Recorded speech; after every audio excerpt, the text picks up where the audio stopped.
ನಮಸ್ಕಾರ ವೀಕ್ಷಕರೇ, freedom TV ನ್ಯೂಸ್ಗೆ ಸ್ವಾಗತ. ನಾನು ಅಶ್ವಥ್. ವೀಕ್ಷಕರೇ, ಇವತ್ತು ದೆಹಲಿಯಲ್ಲಿ ಒಂದು ದೊಡ್ಡ ಹೈಡ್ರಾಮವೇ ನಡೆಯಿತು. ಅದು ಯಾವ ರೀತಿ ಅಂತಂತಂದರೆ, ಕಾಂಗ್ರೆಸ್ ಸರ್ಕಾರದಲ್ಲಿ ಎಲ್ಲವೂ ಸರಿಯಿಲ್ಲ ಅನ್ನೋದಕ್ಕೆ ಇವತ್ತು ಡಿ ಕೆ ಶಿವಕುಮಾರ್ ಅವರು ಕೊಟ್ಟಂತಹ ಒಂದು ಸ್ಟೇಟ್ಮೆಂಟ್. ನಾನು ರಾಜಕಾರಣ ಮಾಡೋಕ್ಕೆ ಬಂದಿದ್ದೀನಿ ಕಣ್ರಿ ಅಂತ ಹೇಳಿ ಒಂದು ಮಾತನ್ನು ಡಿ ಕೆ ಶಿವಕುಮಾರ್ ಅವರು ಹೇಳಿದರು.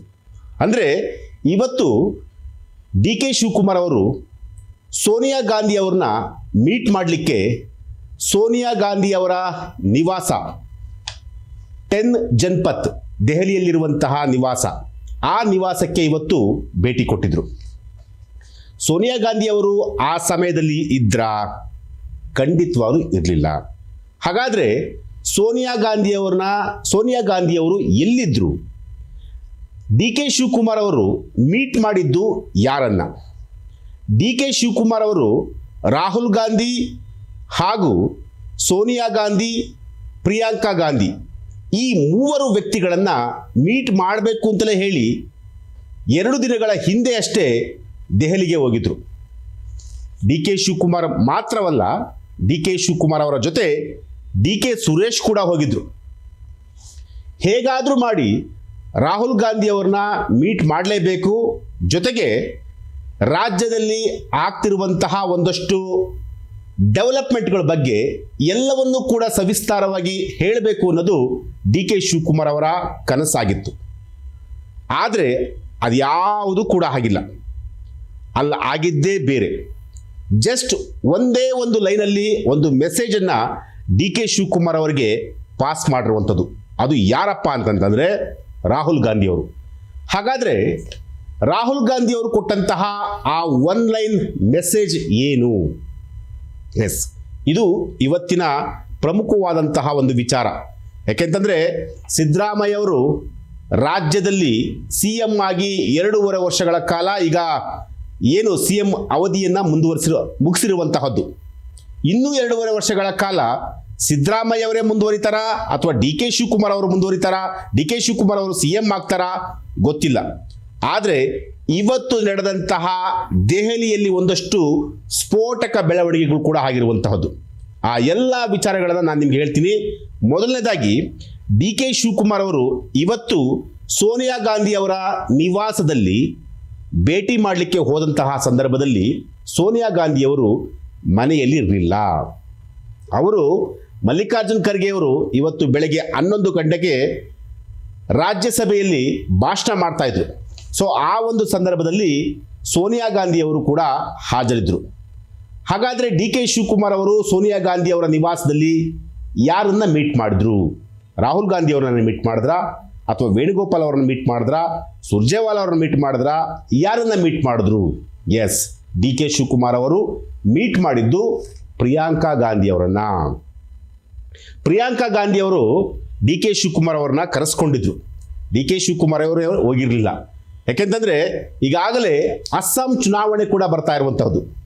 ಅಸ್ಸಾಂ ಚುನಾವಣೆ ಸಂದರ್ಭದಲ್ಲಿ ಹೇಗೆ ಡಿ ಕೆ ಶಿವಕುಮಾರ್ ಅವರು ಹೇಗೆ ಕಾರ್ಯನಿರ್ವಹಿಸ್ತಾರೆ ಮತ್ತು ಅವರಿಗೆ ಜವಾಬ್ದಾರಿಯನ್ನು ಕೊಟ್ಟರೆ ಹೇಗೆ ಹ್ಯಾಂಡಲ್ ಮಾಡ್ತಾರೆ ಅನ್ನೋ ಒಂದು ವಿಚಾರಗಳ ಬಗ್ಗೆ, ಆ ಒಂದು ವಿಚಾರಕ್ಕೆ ಸಂಬಂಧಪಟ್ಟಂತೆ ಪ್ರಿಯಾಂಕಾ ಗಾಂಧಿ ಅವರನ್ನ ಮೀಟ್ ಮಾಡಿದ್ದು. ಪ್ರಿಯಾಂಕಾ ಗಾಂಧಿ ಅವರು ಕೂಡ ಅಸ್ಸಾಂ ಚುನಾವಣೆಯ ಬಗ್ಗೆ ಕಂಪ್ಲೀಟಾಗಿ ಅಂದರೆ ಆ ಒಂದು ಚುನಾವಣೆಗೆ ಸಂಬಂಧಪಟ್ಟಂತೆ ಹೇಗೆ ರೂಪುರೇಷೆಗಳನ್ನು ಮಾಡಬೇಕು ಅನ್ನೋದ್ರ ಬಗ್ಗೆ ಡಿ ಕೆ ಶಿವಕುಮಾರ್ ಅವರ ಜೊತೆ ಪ್ರಿಯಾಂಕಾ ಗಾಂಧಿ ಅವರು ಚರ್ಚೆ ಮಾಡಿರುವಂಥದ್ದು. ಇಷ್ಟಕ್ಕೆ ಸುಮ್ಮನಾಯ್ತಾ? ಖಂಡಿತ ಇಲ್ಲ. ಡಿ ಕೆ ಶಿವಕುಮಾರ್ ಅವರು ಹೋಗಿದ್ದಂತಹ ವಿಚಾರನೇ ಬೇರೆ, ಆದರೆ ಅಲ್ಲಾಗಿದ್ದೇ ಬೇರೆ. ಆದರೂ ಕೂಡ ಡಿ ಕೆ ಶಿವಕುಮಾರ್ ಅವರು ಸುಮ್ಮನೆ ಬರಲಿಲ್ಲ, ಸುಮ್ಮನೆ ಕೂತ್ಕೊಳ್ಳಲಿಲ್ಲ, ಸುಮ್ಮನೆ ಇರಲಿಲ್ಲ. ಅಲ್ಲಿ 2-3 ವಿಚಾರಗಳ ಬಗ್ಗೆ, ಅಂದರೆ 2-3 ವಿಚಾರಗಳ ಬಗ್ಗೆ ಪ್ರಸ್ತಾಪನ ಮಾಡ್ತಾರೆ. ಹಾಗಾದರೆ ಡಿ ಕೆ ಶಿವಕುಮಾರ್ ಅವರು ಕೊಟ್ಟಂತಹ ವಿಚಾರಗಳು ಏನು? ವಿಚಾರ ಅನ್ನೋದಕ್ಕಿಂತ ದೂರುಗಳ ಪಟ್ಟಿಂದ್ರೂ ಕೂಡ ತಪ್ಪಾಲಿಕ್ಕಿಲ್ಲ. ಅಂದರೆ ರಾಜ್ಯದಲ್ಲಿ ಆಗ್ತಿರುವಂತಹ ಒಂದಷ್ಟು ಡೆವಲಪ್ಮೆಂಟ್ಗಳ ಬಗ್ಗೆ ಒಂದಷ್ಟು ದೂರುಗಳನ್ನು ಪ್ರಿಯಾಂಕಾ ಗಾಂಧಿ ಅವರಿಗೆ ಕೊಟ್ಟಿರುವಂತಹದ್ದು. ಹಾಗಾದರೆ ಡಿ ಕೆ ಶಿವಕುಮಾರ್ ಅವರು ಕೊಟ್ಟಂತಹ ದೂರುಗಳು ಏನೇನು? ಎಸ್, ನಾನು ಮೊದಲನೇದಾಗಿ ಹೇಳ್ಬಿಡ್ತೀನಿ, ಸಿದ್ದರಾಮಯ್ಯ ಅವರ ಆಪ್ತ ಬಣದಲ್ಲಿ ಗುರುತಿಸಿಕೊಂಡಂತಹ ಶಾಸಕರು ಫಾರಿನ್ ಟ್ರಿಪ್ಗೆ ಹೊರಟಿರುವಂತಹದ್ದು. ನೀವು ಮೊದಲು ಆ ಫಾರಿನ್ ಟ್ರಿಪ್ಗೆ ಹೋಗುವಂತಹ ಶಾಸಕರನ್ನು ನೀವು ತಡಿಬೇಕು. ನೀವು ತಡಿದೇ ಇದ್ದರೆ ನಮ್ಮ ಬಣದ ಶಾಸಕರು ಕೂಡ ಫಾರಿನ್ ಟ್ರಿಪ್ಗೆ ಹೋಗ್ತಾರೆ. ಇದು ಮೊದಲನೇ ದೂರು. ಅಂದರೆ ಕೇವಲ ಡಿ ಕೆ ಶಿವಕುಮಾರ್ ಅವರ ಬಣದಲ್ಲಿ ಗುರುತಿಸಿಕೊಂಡಂತಹ ಶಾಸಕರು ಮಾತ್ರ ಫಾರಿನ್ ಟ್ರಿಪ್ ಹೋಗ್ತಾ ಇಲ್ಲ, ಸಿದ್ದರಾಮಯ್ಯ ಬಣದಲ್ಲಿ ಗುರುತಿಸಿಕೊಂಡಂಥವರು ಕೂಡ ಹೋಗ್ತಿದ್ದಾರೆ. ಒಂದು ವೇಳೆ ಏನಾದ್ರೂ ಸಿದ್ದರಾಮಯ್ಯ ಬಣದ ಶಾಸಕರು ಕೂಡ ಏನಾದ್ರೂ ಫಾರಿನ್ ಟ್ರಿಪ್ಗೆ ಹೋದರೆ ನಮ್ಮ ಬಣದ ಶಾಸಕರು ಕೂಡ ಹೋಗ್ತಾರೆ ಅನ್ನೋ ಒಂದು ಮಾತುಗಳನ್ನು, ವಿಚಾರವನ್ನು, ದೂರನ್ನು ಡಿ ಕೆ ಶಿವಕುಮಾರ್ ಅವರು ಪ್ರಿಯಾಂಕಾ ಗಾಂಧಿ ಮುಂದೆ ಇಡ್ತಾರೆ. ಈ ವಿಚಾರವನ್ನು ಕೆ ಸಿ ವೇಣುಗೋಪಾಲ್ ಹತ್ರನೂ ಕೂಡ ಚರ್ಚೆ ಮಾಡಿದ್ದಾರೆ, ಸುರ್ಜೇವಾಲಾ ಹತ್ರನೂ ಕೂಡ ಚರ್ಚೆ ಮಾಡಿದ್ದಾರೆ, ಜೊತೆಗೆ ಮಲ್ಲಿಕಾರ್ಜುನ್ ಖರ್ಗೆ ಅವರ ಹತ್ರನೂ ಕೂಡ ಈ ವಿಚಾರವನ್ನು ಪ್ರಸ್ತಾಪ ಮಾಡಿದ್ದಾರೆ. ಆದರೆ ಮಲ್ಲಿಕಾರ್ಜುನ್ ಖರ್ಗೆ, ವೇಣುಗೋಪಾಲ್ ಅವರು ನೀವು ಈ ವಿಚಾರವನ್ನು ರಾಹುಲ್ ಗಾಂಧಿ ಅವರ ಗಮನಕ್ಕೆ ತಂದು ಬಿಡಿ ಅನ್ನೋ ಒಂದು ಮಾತನ್ನು ಹೇಳ್ತಾರೆ. ಆದರೆ ರಾಹುಲ್ ಗಾಂಧಿ ಅವ್ರನ್ನ ಮೀಟ್ ಮಾಡಲಿಕ್ಕೆ ಸಾಧ್ಯನೇ ಆಗಲ್ಲ. ಯಾರಿಗೆ? ಡಿ ಕೆ ಶಿವಕುಮಾರ್ ಅವರಿಗೆ. ಡಿ ಕೆ ಶಿವಕುಮಾರ್ ಅವರು ಹಾಗೂ ಡಿ ಕೆ ಸುರೇಶ್ ಇಬ್ಬರು ಕೂಡ ನಿನ್ನೆ ಸಂಸತ್ತಲ್ಲಿ ಪಾಸ್ ಕೂಡ ತೆಗೆದುಕೊಳ್ತಾರೆ. ಅಂದರೆ ಹೇಗಾದರೂ ಮಾಡಿ ರಾಹುಲ್ ಗಾಂಧಿ ಅವ್ರನ್ನ ಮೀಟ್ ಮಾಡಬೇಕು, ಮೀಟ್ ಮಾಡಿ ಅವರಿಗೆ ಎಲ್ಲ ವಿಚಾರಗಳನ್ನು ಹೇಳಬೇಕು ಅಂತೇಳಿ ಪಾಸ್ ಕೂಡ ತೆಗೆದುಕೊಳ್ತಾರೆ. ಆದರೆ ನಿನ್ನೆ ನಡೆದಂತಹ ಸಂಸತ್ತಲ್ಲಿ ಒಂದಷ್ಟು ಪ್ರತಿಭಟನೆಗಳು, ರಾಹುಲ್ ಗಾಂಧಿ ಅವ್ರನ್ನ ಮೀಟ್ ಮಾಡಲಿಕ್ಕೆ ಡಿ ಕೆ ಶಿವಕುಮಾರ್ ಅವರ ಕೈಲಿ ಆಗದೇ ಇಲ್ಲ. ಸೊ ಇದು ಮೊದಲನೇ ದೂರು. ಇನ್ನು ಎರಡನೇ ದೂರು ಇದೆಯಲ್ಲ, ಅದು ಬಹಳ ಅತಿ ದೊಡ್ಡ ದೂರು. ಯಾಕೆಂತಂದರೆ ರಾಜ್ಯದಲ್ಲಿ ಇವತ್ತು ಏನಾದರೂ ಕಾಂಗ್ರೆಸ್ ಸರ್ಕಾರದಲ್ಲಿ ಒಂದಷ್ಟು ಅಲ್ಲೋಲ ಕಲ್ಲೋಲ ಆಗ್ತಾ ಇದೆ. ಶಾಸಕರು ಫಾರಿನ್ ಟ್ರಿಪ್ಗೆ ಹೋಗಲಿಕ್ಕೆ ಅಥವಾ ಶಾಸಕರು ಹೇಳಿಕೆಯನ್ನು ಕೊಡ್ತಿದ್ದಾರೆ ಅಂತಂದರೆ ಅದು ಯತೀಂದ್ರ ಅವರು ಕೊಟ್ಟಂತಹ ಹೇಳಿಕೆಗಳು. ಎಸ್, ಯತೀಂದ್ರ ಅವ್ರ ಮೇಲೆ ಕೂಡ ಡಿ ಕೆ ಶಿವಕುಮಾರ್ ಅವರು ದೂರನ್ನು ಕೊಟ್ಟಿದ್ದಾರೆ. ಯತೀಂದ್ರ ಏನು ಹೈಕಮಾಂಡ? ಯತೀಂದ್ರ ಅವರು ಯಾಕೆ ಪದೇ ಪದೇ ಮಾಧ್ಯಮಗಳಲ್ಲಿ ಸಿದ್ದರಾಮಯ್ಯ ಅವರೇ 5 ವರ್ಷ CM ಆಗ್ತಾರೆ ಅನ್ನೋ ಒಂದು ಮಾತುಗಳನ್ನು ಯಾಕೆ ಹೇಳಬೇಕು ಅವರು ಅನ್ನೋ ಒಂದು ವಿಚಾರವನ್ನು ಕೂಡ ಪ್ರಿಯಾಂಕಾ ಗಾಂಧಿ ಮುಂದೆ ಪ್ರಸ್ತಾಪವನ್ನು ಮಾಡ್ತಾರೆ. ಆದರೆ ಇಲ್ಲಿ ಕೇವಲ ನೀವು ನಂಬಲ್ಲ, ಬರೀ ಬಾಯಿ ಮಾತಲ್ಲಿ ಮಾತ್ರ ಡಿ ಕೆ ಶಿವಕುಮಾರ್ ಅವರು ದೂರನ್ನು ಕೊಟ್ಟಿಲ್ಲ. ಲಿಖಿತ ರೂಪದಲ್ಲಿ ಡಿ ಕೆ ಶಿವಕುಮಾರ್ ಅವರು ಪ್ರಿಯಾಂಕಾ ಗಾಂಧಿ ಅವರಿಗೆ, ಅಂದರೆ ಮಲ್ಲಿಕಾರ್ಜುನ್ ಖರ್ಗೆ ಅವರಿಗೆ, ವೇಣುಗೋಪಾಲ್ ಅವರಿಗೆ ಲಿಖಿತ ರೂಪದಲ್ಲಿ ದಾಖಲಾತಿಗಳ ಸಮೇತ ದೂರನ್ನು ಕೊಟ್ಟಿರುವಂಥದ್ದು. ಅಂದರೆ ಇಲ್ಲಿ ಎರಡು ಮೇಜರ್ ವಿಚಾರಗಳನ್ನು ಪ್ರಿಯಾಂಕಾ ಗಾಂಧಿ ಮುಂದೆ ಕಂಪ್ಲೀಟಾಗಿ ಎಲ್ಲವನ್ನೂ ಕೂಡ ತುಂಬ ಸೂಕ್ಷ್ಮವಾಗಿ ಎಲ್ಲ ವಿಚಾರಗಳನ್ನು ಕೂಡ ಡಿ ಕೆ ಶಿವಕುಮಾರ್ ಅವರು ಹೇಳಿರುವಂಥದ್ದು. ಹಾಗಾದರೆ ಡಿ ಕೆ ಶಿವಕುಮಾರ್ ಅವ್ರಿಗೆ ರಾಹುಲ್ ಗಾಂಧಿ ಕೊಟ್ಟಂತಹ ಮೆಸೇಜ್ ಏನು? ಎಸ್, ಇದು 1 ಲೈನ್ ಮೆಸೇಜ್. ನಾನು ಆಗಲೇ ಹೇಳಿದಂತೆ 1 ಲೈನ್ ಮೆಸೇಜ್. ಇದರ ನಡುವೆ ಒಂದಷ್ಟು ಡೆವಲಪ್ಮೆಂಟ್ಗಳು ಕೂಡ ಆಗಿರುವಂಥದ್ದು. ಅಂದರೆ ಚೆಲುವನಾರಾಯಣ ಸ್ವಾಮಿ ಅವರು ಕೂಡ ದೆಹಲಿಗೆ ಹೋಗಿದ್ರು. ಅವರು ಏನಕ್ಕೋಸ್ಕರ ಹೋಗಿದ್ರು? ಡಿ ಕೆ ಶಿವಕುಮಾರ್ ಅವರ ಪರವಾಗಿ ಹೋಗಿದ್ರು ಅಂದ್ಕೊಂಡ್ರಾ? No way. D K Shivakumar ಅವರ ಪರವಾಗಿ ಹೋಗಿಲ್ಲ. ಅವರು ಹೋಗಿದ್ದು ಅವರು ತಮ್ಮ ಸಚಿವ ಸ್ಥಾನವನ್ನು ಉಳಿಸಿಕೊಳ್ಳೋದಕ್ಕೋಸ್ಕರ ಚೆಲುವನಾರಾಯಣ ಸ್ವಾಮಿ ಅವರು ಹೋಗಿರುವಂಥದ್ದು. ಇನ್ನು ಶಿವಲಿಂಗೇಗೌಡರು ಕೂಡ ಏನಕ್ಕೋಸ್ಕರ ಹೋದರು ಅಂತಂತಂದರೆ, ನಾನು ಇಷ್ಟು ವರ್ಷಗಳ ಕಾಲ ಸಚಿವನಾಗಿದ್ದೇನೆ, ನನಗೆ ಕಾಂಗ್ರೆಸ್ ಪಕ್ಷಕ್ಕೆ ಬಂದ ಮೇಲೆ ಒಂದು ಸಚಿವ ಸ್ಥಾನ ಸಿಗುತ್ತೆ ಅನ್ನೋ ಒಂದು ಆಸೆ ಇಟ್ಕೊಂಡು ನಾನು ಕಾಂಗ್ರೆಸ್ ಪಕ್ಷಕ್ಕೆ ಬಂದೆ.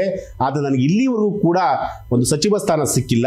ಸೊ ಹಾಗಾಗಿ ನನಗೆ ಒಂದು ಸಚಿವ ಸ್ಥಾನವನ್ನು ಕೊಡಿ ಅಂತೇಳಿ ಶಿವಲಿಂಗೇಗೌಡರು ಕೂಡ ಹೋಗಿರುವಂಥದ್ದು. ಆದರೆ ಇಷ್ಟೆಲ್ಲ ವಿಚಾರಗಳು ನಡೀತಾ ಇರುವಂತಹದ್ದು ಅಧಿಕಾರದ ಪಟ್ಟಕ್ಕಾಗಿ. ಇಲ್ಲಿ ಡಿ ಕೆ ಶಿವಕುಮಾರ್ ಅವರಿಗೆ ರಾಹುಲ್ ಗಾಂಧಿ ಕಡೆಯಿಂದ 1 ಲೈನ್ ಮೆಸೇಜ್ ಏನಪ್ಪ ಅಂತಂತಂದರೆ, ಆ 1 ಲೈನ್ ಮೆಸೇಜ್ನ ನಾನೀಗ ರಿವೀಲ್ ಮಾಡ್ತೀನಿ. ಜಸ್ಟ್ ಏನಿಲ್ಲ, ಅಂದರೆ ನೀವು CM ಆಗಬೇಕಲ್ವಾ, ಅಂದರೆ ನೀವು CM ಆಗಬೇಕು, ಜೊತೆಗೆ ನಾಯಕತ್ವ ಬದಲಾವಣೆ ಆಗಬೇಕು, ಸಂಪುಟ ಪುನರಚನೆ ಆಗಬೇಕು. ನಿಮ್ಮ ಅಜೆಂಡಾ ಅಥವಾ ನಿಮ್ಮ ಒಂದು ಬೇಡಿಕೆ ಇಷ್ಟೇ. ಆದರೆ ಇದೆಲ್ಲದಕ್ಕೂ ಕೂಡ ಒಂದೇ ಒಂದು ಉತ್ತರ ಏನಪ್ಪ ಅಂತಂದರೆ, ಪಂಚರಾಜ್ಯಗಳ ಚುನಾವಣೆ. ಎಸ್, 5 ರಾಜ್ಯಗಳ ಚುನಾವಣೆ ಆದ ನಂತರ ಈ ಎಲ್ಲ ವಿಚಾರಗಳನ್ನು ನಾವು ಕನ್ಸಿಡರ್ ಮಾಡ್ತೀವಿ, ಅಂಥವರೆಗೂ ಇದ್ಯಾವುದನ್ನು ಕೂಡ ನಾನು ಮಾಡಲ್ಲ ಅಂತಂತ ಹೇಳಿ ರಾಹುಲ್ ಗಾಂಧಿ ಅವ್ರ ಕಡೆಯಿಂದ ಡಿ ಕೆ ಶಿವಕುಮಾರ್ ಅವರಿಗೆ ಸ್ಪಷ್ಟವಾದಂಥ ಒಂದು ಸಂದೇಶ ಬಂದಿರುವಂತಹದ್ದು. ಅಂದರೆ ಈಗಾಗಲೇ ಏನಂತ ಹೇಳ್ತಾ ಇದ್ದಾರೆ ಅಂತಂದರೆ, ನಿಮ್ಮನ್ನು ಯಾವುದೇ ಕಾರಣಕ್ಕೂ ಕೂಡ ನಾವು CM ಮಾಡಲ್ಲ ಅಂತಲೂ ಹೇಳಲ್ಲ, ಮಾಡ್ತೀವಿ ಅಂತಲೂ ಕೂಡ ಹೇಳಲ್ಲ. ಆದರೆ ಇದೆಲ್ಲದಕ್ಕೂ ಕೂಡ ಕಾಲ ಕೂಡಿ ಬರಬೇಕು ಅಂತಂತಂದರೆ ಪಂಚರಾಜ್ಯಗಳ ಚುನಾವಣೆ ಆಗಬೇಕು.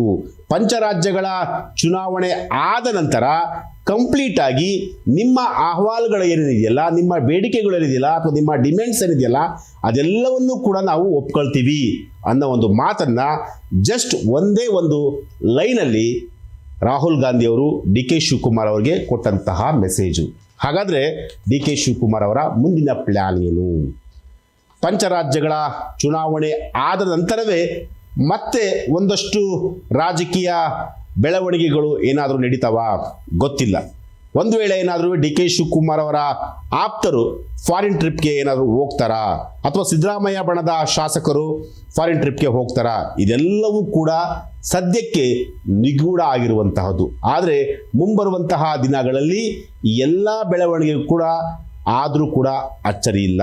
ಸೊ ಹಾಗಾಗಿ ಸದ್ಯಕ್ಕಂತೂ ಡಿ ಕೆ ಶಿವಕುಮಾರ್ ಅವರಿಗೆ ಜಸ್ಟ್ ಒಂದೇ ಒಂದು ಲೈನಲ್ಲಿ ಮೆಸೇಜನ್ನು ರಾಹುಲ್ ಗಾಂಧಿ ಕಡೆಯಿಂದ ಬಂದಿರುವಂತಹದ್ದು. ಪಂಚರಾಜ್ಯಗಳ ಚುನಾವಣೆ ಆಗಲಿ, ಚುನಾವಣೆಯ ಫಲಿತಾಂಶ ಬರಲಿ, ಫಲಿತಾಂಶದ ಮೇಲೆ ನಿಮ್ಮ ಭವಿಷ್ಯ ನಿರ್ಧಾರ ಆಗುತ್ತೆ ಅನ್ನೋ ಒಂದು ಮೆಸೇಜನ್ನು ಈಗ ರಾಹುಲ್ ಗಾಂಧಿ ಅವರು ಡಿ ಕೆ ಶಿವಕುಮಾರ್ ಅವರಿಗೆ ಕೊಟ್ಟಿರುವಂಥದ್ದು. ಸೊ ಹಾಗಾಗಿ ಈಗ ಹೋದ ದಾರಿಗೆ ಸುಂಕ ಇಲ್ಲ, ಬಂದ ದಾರಿಗೆ ಸುಂಕ ಇಲ್ಲ ಅನ್ನೋ ಒಂದು ಗಾದೆ ಮಾತೇನಿದೆಯಲ್ಲ, ಈಗ ಡಿ ಕೆ ಶಿವಕುಮಾರ್ ಅವರ ಪರಿಸ್ಥಿತಿ ಸದ್ಯಕ್ಕೆ ಈಗ ಈ ರೀತಿಯಾಗಿರುವಂಥದ್ದು. ಎಸ್, ಇದು ಇವತ್ತಿನ ಒಂದು ವಿಚಾರ. ನಾಳೆ ಮತ್ತೊಂದು ವಿಚಾರದೊಂದಿಗೆ ನಾನು ನಿಮ್ಮನ್ನು ಭೇಟಿ ಆಗ್ತೀನಿ. ನಿರಂತರ ಸುದ್ದಿಗಾಗಿ ನೋಡ್ತಾ ಇರಿ ಫ್ರೀಡಮ್ ಟಿವಿ ನ್ಯೂಸ್. ಕ್ಷಣ ಕ್ಷಣದ ಸುದ್ದಿಗಳಿಗಾಗಿ ಫ್ರೀಡಮ್ ಟಿವಿ ಸಬ್ಸ್ಕ್ರೈಬ್ ಮಾಡಿ, ಲೈಕ್ ಮಾಡಿ ಹಾಗೂ ಫಾಲೋ ಮಾಡಿ. ಹೊಸ ಸುದ್ದಿಗಳ ನೋಟಿಫಿಕೇಶನ್ಗಾಗಿ ಬೆಲ್ ಐಕಾನ್ ಮೇಲೆ ಕ್ಲಿಕ್ ಮಾಡಿ.